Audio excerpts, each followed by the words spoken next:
আসসালামু আলাইকুম। যারা এই মুহূর্তে রেসিপিটি দেখছেন তাদের সবাইকে আন্তরিক অভিনন্দন জানিয়ে শুরু করছি আজকের রেসিপি। আজকে আপনাদেরকে আমি মুরগির মাংসের কালা ভুনার রেসিপিটি তৈরি করে দেখাবো। তো বাসায় থাকা উপকরণে খুব সহজে আজকে আমি এই রেসিপিটি শেয়ার করেছি। আশা করছি রেসিপিটি আপনাদের ভালো লাগবে। এখানে আমি প্রথমে একটি বোল নিয়ে নিচ্ছি। এবারেতে দিয়ে দিচ্ছি আদা বাটা, দিয়ে দিব রসুন বাটা। তো আপনারা এখানে যতটুকু মুরগির মাংস করবেন সেই অনুযায়ী এখানে মশলাটা দিয়ে দিবেন। দিয়ে দিব স্বাদমতো লবণ। এবার দিয়ে দিচ্ছি হলুদ গুঁড়া, দিয়ে দিচ্ছি কালো গোলমরিচের গুঁড়া,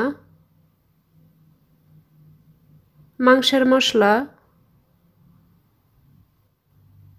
গরম মশলা গুঁড়া, ধনিয়া গুঁড়া, ভাজা জিরার গুঁড়া, কাঁচামরিচ। আপনারা এখানে কাঁচামরিচের পরিবর্তে মরিচ গুঁড়ো ব্যবহার করতে পারবেন। এবার এগুলোকে আমি ভালোভাবে মিশিয়ে নিব। তো একটি স্প্যাচুলা দিয়ে আমি এগুলোকে ভালোভাবে মিশিয়ে নিলাম।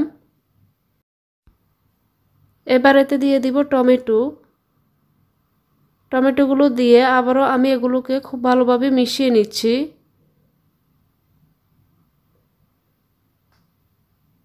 এবার আমি এতে দিয়ে দিব মুরগির মাংস। মুরগির মাংসগুলোকে আমি খুব ভালোভাবে ধুয়ে তারপর পানি ঝরিয়ে রেখেছিলাম। এবার আমি মশলার সাথে মুরগির মাংসগুলোকে দিয়ে খুব ভালোভাবে মিশিয়ে নিব। খুব ভালো করে মুরগির মাংসগুলোকে মিশিয়ে নিতে হবে যেন মশলাগুলো খুব ভালোভাবে লেগে যায়। আমি আজকে টিপস সহ মুরগির মাংসের কালা ভুনা রেসিপিটি শেয়ার করেছি। আশা করছি ভিডিওটি দেখে আপনারা উপকৃত হবেন। তো এগুলোকে আমি খুব ভালোভাবে মিশিয়ে নিলাম। এবার দিয়ে দিব পেঁয়াজ বেরেস্তা। পেঁয়াজ বেরেস্তা যে কোনো মাংস রান্নায় ব্যবহার করলে মাংসের স্বাদ অনেক গুণ বেড়ে যায়। তো পেঁয়াজ বেরেস্তাটাকে দিয়ে আমি খুব ভালোভাবে আবারও এটাকে আমি মিশিয়ে নিচ্ছি।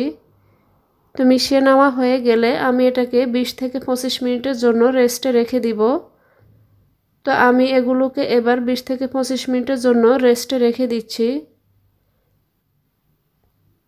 তো এবার আমি চুলায় একটা পাতিল বসিয়ে তাতে দিয়ে দিচ্ছি রান্নার তেল।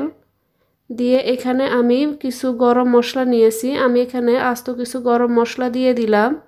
এবার মশলাটাকে আমি কিছুক্ষণ ভেজে নিব। ভেজে নেওয়া হয়ে গেলে আমার ম্যারিনেট করা মাংসগুলো আমি দিয়ে দিচ্ছি।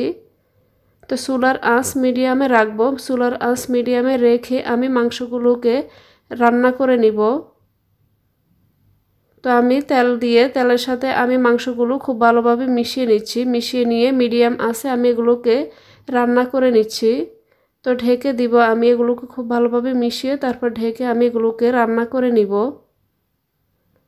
আমার চ্যানেলে আরও অনেকগুলো মুরগির মাংসের এবং গরুর মাংসের রেসিপি শেয়ার করা আছে। আপনারা চাইলে আমার চ্যানেলটি ভিজিট করে দেখে নিতে পারেন। আশা করছি রেসিপিগুলো আপনাদের ভালো লাগবে। রেসিপিগুলো ভালো লাগলে প্লিজ চ্যানেলটি সাবস্ক্রাইব করে দিবেন। আর পাশে থাকা বেল আইকনের অল অপশনটি অন করে রাখবেন। এতে করে আমি যখনই কোনো নতুন ভিডিও আপলোড দিব সাথে সাথে আপনাদের কাছে নোটিফিকেশন চলে যাবে। তো আমি মুরগির মাংসগুলোকে কষিয়ে নিচ্ছি। আমার মুরগির মাংসগুলো কিন্তু প্রায় হয়ে গেছে। মুরগির মাংস থেকে যে এক্সট্রা পানিটা বের হয়েছে আমি সেটাতেও এগুলো কিছুক্ষণ কষিয়ে নিলাম।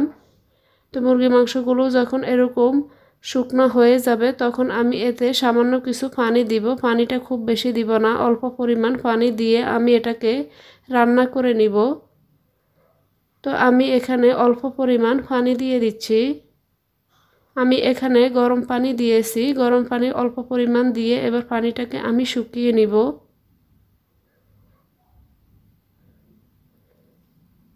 তো আমি পানিটাকে শুকিয়ে যাওয়া পর্যন্ত এটিকে আমি রান্না করে নিচ্ছি। আমি আমার চ্যানেলে সব ধরনের রান্নার ভিডিও শেয়ার করি। আপনারা চাইলে আমার চ্যানেলটি ভিজিট করে দেখে নিতে পারেন। আশা করছি ভিডিওগুলো আপনাদের ভালো লাগবে। তো আমি মাংসগুলোকে মিডিয়াম আঁচে রেখে রান্না করে নিচ্ছি। এবার আমি মাংসগুলোকে যখন প্রায় শুকিয়ে আসছে তখন আমি এগুলোকে অন্য চুলায় নিয়ে আমি এখানে মাংসতে দেওয়ার জন্য এখানে আরেকটি মিশ্রণ তৈরি করে নিব। তার জন্য চুলায় একটা ফ্রাই প্যান বসিয়ে তাতে আমি দিয়ে দিলাম সরিষার তেল, দিয়ে দিচ্ছি আমি রসুন কুচি এবং পেঁয়াজ কুচি, দিয়ে এগুলোকে আমি কিছুক্ষণ ভেজে নিব। তো হালকা ব্রাউন কালার আসা পর্যন্ত পেঁয়াজ এবং রসুনটাকে আমি ভেজে নিচ্ছি। অন্য চুলায় আমি এখানে মাংসগুলোকে ভালোভাবে পানিটাকে শুকিয়ে নিচ্ছি।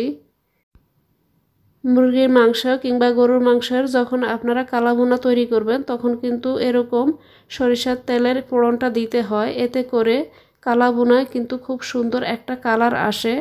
সরিষার তেল দেওয়ার কারণেও কিন্তু কালারটা খুব সুন্দর হয়, সেই জন্য এই ফোড়নটা দেওয়ার সময় এখানে সরিষার তেলটা ব্যবহার করা হয়। আমার যখন ফোড়নটা তৈরি হয়ে গেছে তখন আমি মাংসের সাথে এগুলো দিয়ে দিলাম, দিয়ে আমি এগুলোকে রান্না করে নিচ্ছি। তবে মাংসটা যেন পুড়ে না যায় সেদিকে খেয়াল রাখবেন।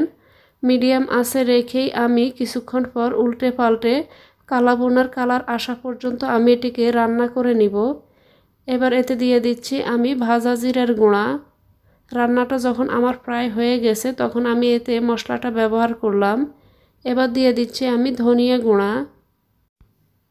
এবার এতে আমি দিয়ে দিব আরও কিছুটা লবণ। আমার এখানে লবণ কম পড়েছে, সেজন্য আমি লবণটা আরও কিছুটা অ্যাড করে দিলাম। এবার এগুলোকে আমি ভালোভাবে মিশিয়ে নিচ্ছি। মিশিয়ে নিয়ে কালাভুনার কালার আসা পর্যন্ত আমি এগুলোকে রান্না করে নিব। তবে খেয়াল রাখতে হবে এগুলো যেন পুড়ে না যায়। খুব সুন্দর এরকম একটা কালার আসা পর্যন্ত আমি এগুলোকে কিছুক্ষণ পর উল্টে পাল্টে রান্না করে নিব।